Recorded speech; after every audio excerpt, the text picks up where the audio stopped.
obviously there are pros and cons. I guess, in terms of the challenge of executing in town number 31, right? Because you talked about trust deficit right at the beginning, then you talked about the experience, and then you talked about quality, consistency.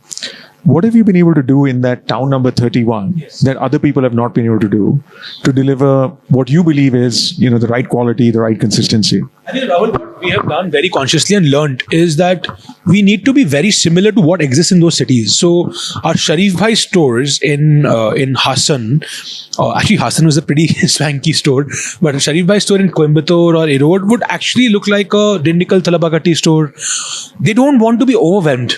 Imagine not being able to go to a biryani store thinking ye kya hoga wahan pe. Matlab, they have to just, it's like a regular tiffin room for them, right?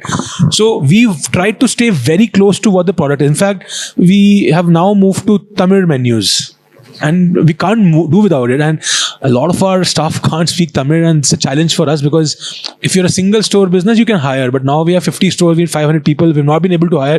But I would want to have a local guy running the store.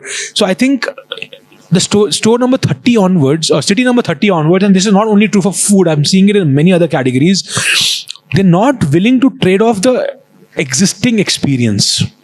It's happening in retail. It's happening in a lot of other categories I'm seeing, where Flipkart, for example, a lot of people ask how can Flipkart be bigger than Amazon? I have not shopped in Flipkart in the last 2 years. And I know this question comes very often, last 5 years. It's because Flipkart has 80% market share from city number 50 onwards. And that's because we don't get to see that marketing. But if you go to Durgapur in Bengal, all their ads are in Bengali. All their ads are in Bengali. All the local delivery boys speak Bengali. They talk about the fact that agle mahine ye aane wala hai offer, etc. They use hundreds of local influencers and local actors. Diljit Dosanjh has become such a rage now.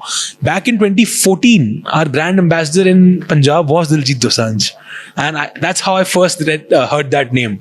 And so this is the kind of things you have to do to be successful there. And which is why Flipkart is still ahead of Amazon, by margin, but still is, while Amazon in our circles has so much halo effect. I saw a thread recently on Twitter and I was tempted to respond. I was like, no, there's no point, you get hate. So someone was saying, Flipkart has put out their numbers, it's all fake. I was like, how can a company like Walmart put out fake numbers? I haven't, then put a screenshot, I haven't shopped in Flipkart in the last 3 years. And it was some Bandra dude, right? So you can imagine how disconnected the people are.